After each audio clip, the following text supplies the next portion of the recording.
Hey, everybody, and welcome to another episode of the Ad Project Podcast. I am one of your co-hosts, Joe Shellard. And I'm Maria Hewitt. Yeah. And so, how are you doing today? I'm great, Joe. Thank you for asking. It would not be the same. You did a much better intro. It's like, okay, shoot, now I have to continue into this conversation. Yeah, we were going to record a podcast last week, but I unfortunately looked like I had been in a bar fight. Oh, yes, he did. He came in the office. I was like, what happened to your face? Yeah. Yeah, long story short, I took my kids, my two boys out. We had a guys' night. We went to a hotel. We had to get a big pool there. I was teaching. I wasn't teaching. I was showing how I'm a better swimmer than they are. Showing off. And I did 7 in a row underwater in the narrow part of the pool. Oh, so you're trying to see how I was going back and forth. Yep. With one breath. Yep. And they could do 2. And so, You showed them. Showed them. And then I was doing the long distance, and we determined that I could probably do about 3. And I kicked off and discovered that I'm either faster than I think, or the pool is not as big as I thought, and hit the wall pretty good. With your face. Yeah. Yeah. There's some good bloodshed, but... Yeah. So he was not camera ready last week. No, we don't want to see that. Peeled quite quickly, though. Come on. You know, he may have been concussed, but didn't go to the doctor. Yeah. So, anyways, we are talking AI. It's perfect transition to AI. Yep. So I set this up well. Yeah. So we want to talk about AI. I mean, there's so many different ways that AI is progressing, impacting, in the digital marketing space, huge impact. Yeah. So, I mean, everyday life too. Every aspect of life has been touched by AI or could be. Yep. And then, of course, in our industry, it's very top of mind at the moment. Yeah. And what's nice, a couple of years ago, everybody was just throwing out AI and talking about it, and it was just this big buzzword that everybody was using, but it didn't seem like many people were actually utilizing AI. And now it's become super important. Mm-hmm. I use it every day. People use it instead of Google. Yeah. They use ChatGPT to search. Yeah. And so tons of implications. So we're going to cover just random thoughts from Joe and Maria on these different areas, and how it's impacting digital advertising, marketing, just the retail space as a whole. A ton of changes that are currently in progress. Where this all ends up, it'll be interesting to see.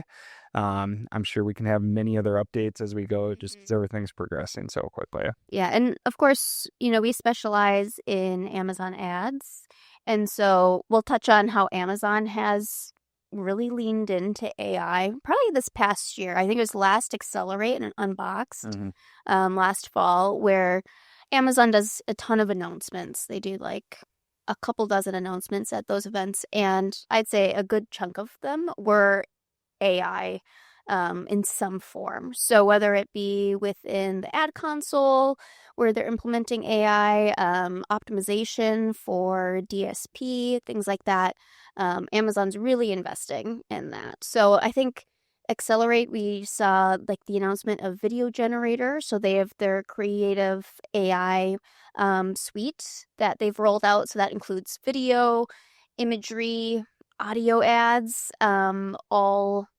put together with generative AI. And they just announced an enhanced video generator, so they can make, I think, 10-second videos, not just moving images, which they could do before, but now these longer videos with your still imagery as the foundation, and then they create a video. And we've tested a few. It's getting better, but they're trying to make it easier for advertisers to not have that barrier of creative holding them back to go up funnel or expand their advertising. Yeah. And so I think that's a great spot to start, is on the creative side. And higher level, what AI is doing is it's going from a constrained source, which was like, I can only make so many different creatives. And so I have to plan ahead of time and try to determine what's going to be the best creatives for my ads as I go. Mm-hmm. So what's going to be the best product picture, the lifestyle image, or I layer on different messaging on it. Those were all things that you had to set up ahead of time. And you had to manually create all these items. And then from there, I'd have an idea on what would work. I'd test with some limited creatives and then implement all my targeting on top of that. And then lean into what's working and then maybe create more creatives. Where the industry is going is to this level of infinite creatives. So where you can just take, a product detail page, and AI can create all these different takes on the creative itself. And it's not just all the different versions it can do. It can also try to customize it based off of the individual. And so, all right, I'm trying to target Maria with an ad for anything. If I throw a cat in there, I guarantee she's going to pay more attention. I'm cooked. So, layer in a Spice Girl or something. Yep. And so, there's items like that where we can go from this constrained creative to now just infinite different sources of creative. It's pretty wild what that opens up in terms of, layer that now in with advanced targeting. And you can get so specific with the ads. You always have to watch that. There's that creepy factor line too, where it's like, okay, they know too much about me. This ad totally turns me off. But it's a fine line. It's a very fine line. Yeah. And so it's like, how do you speak to somebody, align with their interests without doing it too much where it's like, okay, how do they know that? Yeah. And so on the creative side, whether it's video generation, new imagery, incorporating into lifestyle, overlay of different messages. We've seen so many different use cases and case studies where like major corporations now are going from a 2-month turnaround from when they had to plan their creatives to launching to just this continuous stream of new creatives. And okay, this is working well. Let's lean more into it. All right, do these different spins on these creatives. Let's layer in this storyline. That didn't work as well. Tune up the storyline. It just completely expands how quickly you can react and adapt with your creative. And then you overlay advanced targeting along that. Very powerful. Yeah, it's just a constant process. The creatives will just be never ending in terms of like making sure you're aligning with seasonality and timeliness. If something happens in the news and you want to align that with your creative, you can quickly do that. Sure. And you pivot and change your strategy if you need to. So a lot of the rollouts from Amazon in the past year have had to do with that creative AI element. They also launched some Amazon DSP AI tools like Brand Plus, Performance Plus. Those are more like optimization. Trying to think what other. AMC, the AI SQL generator, which is kind of lowering that barrier of entry to get into AMC by able to search or like put in natural language. Yeah, I can just ask it a question. Yeah. And it'll generate the data behind that question. So, yeah, how many new to brand customers did I have coming through this ad? You can just ask that versus having to actually develop the SQL query behind it. Yeah. Yep. And of course, it's not just Amazon that's leaning into AI, but all really retail media networks. It's a race to stay relevant and to kind of evolve with the time. So Walmart, Instacart, Target, they're all leaning into AIs on the back end of their site and like how ads are optimized and their networks work. But then it's also on the front end too. You'll see AI in the interface helping shoppers too. Yeah. And that's where, like, we did another episode just talking through the different retail media networks and some things like holding them back. And one thing was like the segmentation of all these different networks. And we need standardization. We need a common interface. This is where AI could play a big role. Mm-hmm. Where if I can set up, say, like a quote unquote auto campaign to then just be able to optimize my budgets across these retail networks, and I don't have to specifically set one up for each individual network. If you can get a common interface, is one thing that we said that we needed to develop. And if you can get more like standard metrics or reporting so you can analyze apples to apples Mm-hmm. between them, this is where it could really unlock spend and budgets going to more of these more niche retailers or smaller retailers.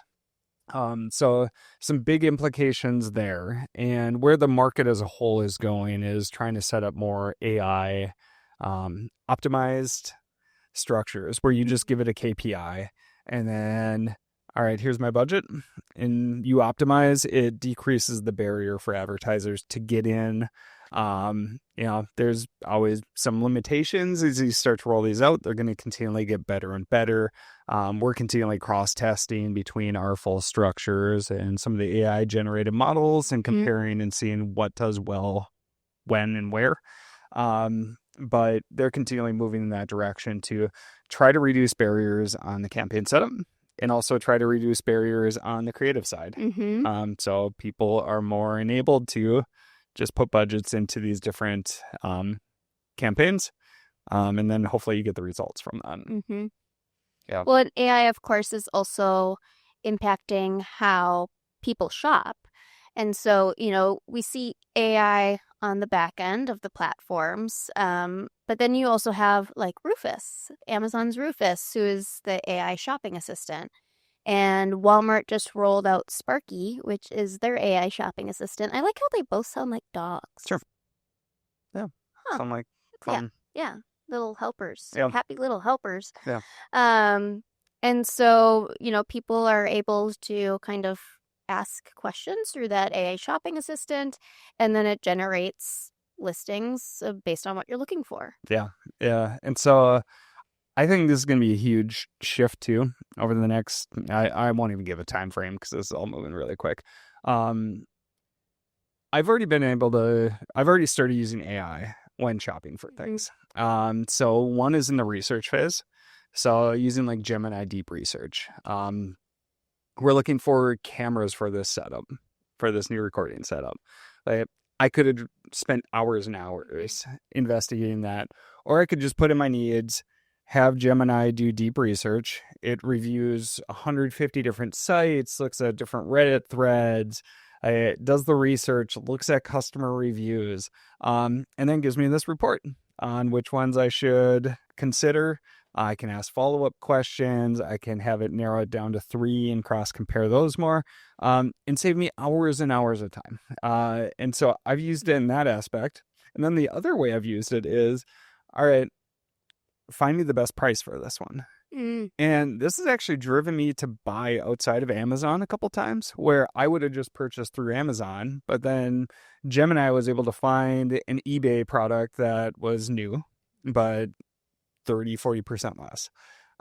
And so we're going to get to the point where these AI, they're not just going to be these AI chatbots anymore. They're going to be agents that maybe on a subscription model, maybe there's ads included, but get to know my shopping preferences more and more. And I have to provide less context. And I'm just going to be able to tell them like, hey, I want to buy these cameras. Give me some different options. It gives me the options. And then I say, okay, buy it from the cheapest retailer that is reputable. And the AI, I'd have my credit card information put in. It'll go and it'll purchase from whatever source that is for me. And I don't have to do that. And this is going to be coming really quickly. So I'm very confident that this is going to happen. And it's starting to happen in some different sources. And so this could change the game. Because right now we go to Amazon to search for everything. That's where I do my product research. If I'm now doing that outside of Amazon, I think this is a good sized threat for a leader like that. Amazon still has its full logistics set up and just the number of products and everything else like that. And that takes a ton of capital. That's going to be hard to replicate. But if the whole internet is not going specifically to Amazon, but I'm going to my agent and then they're cross comparing everywhere, it could drive traffic away from some of these big retailers So good potential for smaller retailers to get into the space. Also puts an interesting twist on the ad side. Yes, very much so. And, then how, as a brand, like an e-commerce brand that's on Amazon, or you have a direct-to-consumer site, like how do you ensure that you're showing up then Yeah. when someone's seeking, a high-end camera that has great resolution, that your camera shows up Yeah. in Yeah. that search? Yeah. So this gets into the world now. I don't even know what they call it. Like it used to be SEO for search engine optimization. Now it's GEO, generative engine optimization, or I don't know, different terms like that. But there's different ways to optimize your website. And then, other things like customer reviews or threads on other sources like Reddit, on your brand. These can all definitely come into play. These bots can go through and scrape all the customer reviews on sites like Amazon and be able to pull that all together. And so it doesn't really change the game on like how you want to build up your brand and reputation. But there's definitely different ways that you can tune up your website to be able to better speak to these. Like having a solid Q&A section of the on each of the pages. All the other items that we just talked through, like all the customer references and things like that come into play. The fun thing is you can just ask ChatGPT, like, hey, analyze my brand. Take a look at ad advance. Like, show me what I should change up so I appear more in your results. And it'll tell you. Reverse engineer it a little bit. Yeah, and you don't even have to reverse engineer. You just ask. Yeah. Yeah. And so that's been another major shift. Like when these AI agents or AI chatbots, the LLM started coming along. One prediction that I had is that it was going to reduce web searches, and reduce overall traffic going to different websites. Some people said this was just a trend and it was going to go away and everything else like that. But we're definitively seeing it's that happening. Overall traffic going to different sites is decreasing because I can just ask ChatGPT. Like I go there more often than I go to actual Google search now.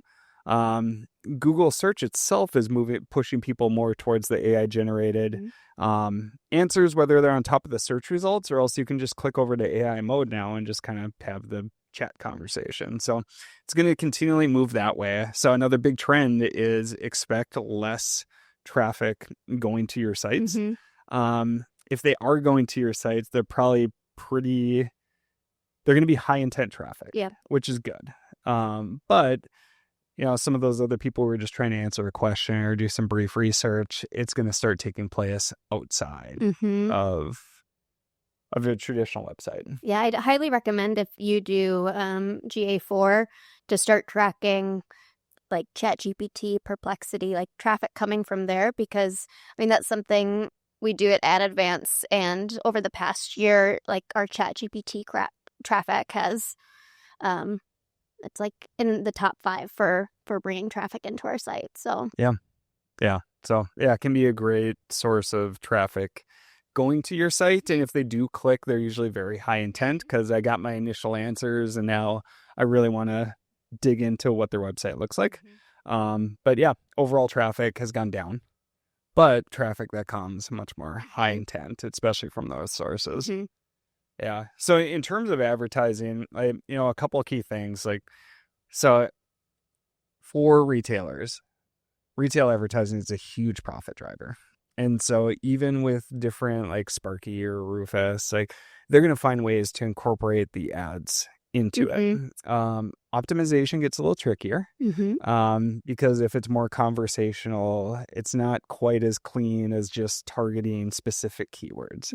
And so it's going to be much more reliant on auto campaigns, AI campaigns that are set up to help optimize. But hopefully if we give the right KPIs, what the right goals we're trying to achieve, then it can optimize to that. So I'd expect more and more of like the sponsored ad types are going to be moving more to like auto campaigns as they get incorporated in. And what this pushes us to do as marketers is like if more of those structural pieces are already automated, that's great because that's a lot of busy work. It's how some agencies have built their business. It's what some software providers do. So they're going to have to try to level up or shift their scope. But if we can rely more on the AI tools, now what that pushes us to is like the overarching strategy for our ads. Where do we allocate our budget? Where are we seeing the best return on our advertising spend? Which channels do we invest in? And so all these key pieces are still going to be human-led for, the immediate to long future, just with the overarching strategy and the piece of that taking into place. While some of these other lower line tasks are going to be continually automated in terms of like campaign structure and setup. So it's going to continually shift how we do our jobs every day, which is why as an organization, we've been continually moving further and further up the funnel, and we want to lean into those things that humans do best, and that's that overarching like strategy focus, like really focusing on incrementality, where we're getting the best return for our ads, and then trying to automate more and more of like the structure and the setup. So if this strategy really has a big impact here, let's just put that in place. Tools are there, and so we can focus on those overarching decisions. Right. And staying agile as things change. One thing I do think like in the future we'll see is kind of a change in what we know now as like Amazon.com and the search results we see. I think it was a month ago or so, Amazon ads announced they'd be deprecating posts. And in that little message, they pulled a Taylor Swift and put a little Easter egg in there and said part of the reason was for a redesign of search and product detail pages. Sure. So obviously there's a lot of speculation around that. And I'm in the camp that I'm guessing it part of this redesign has a big part to do with AI. Sure. And how it's going to be a more AI friendly Amazon.com and search results. Yeah. If Amazon can bring an interface in where I can do my product research on Amazon, where I can go to the product detailed page and just see the information that I really care about and scrap out a bunch of the extra stuff. That's what I'm using the different tools for right now. So if Amazon can be a leader with that, I think it keeps the traffic flowing through them. It's if they can't do that, then people are going to start using alternate methods, which also opens up many different suppliers into the equation too. Yeah. So changing very quickly.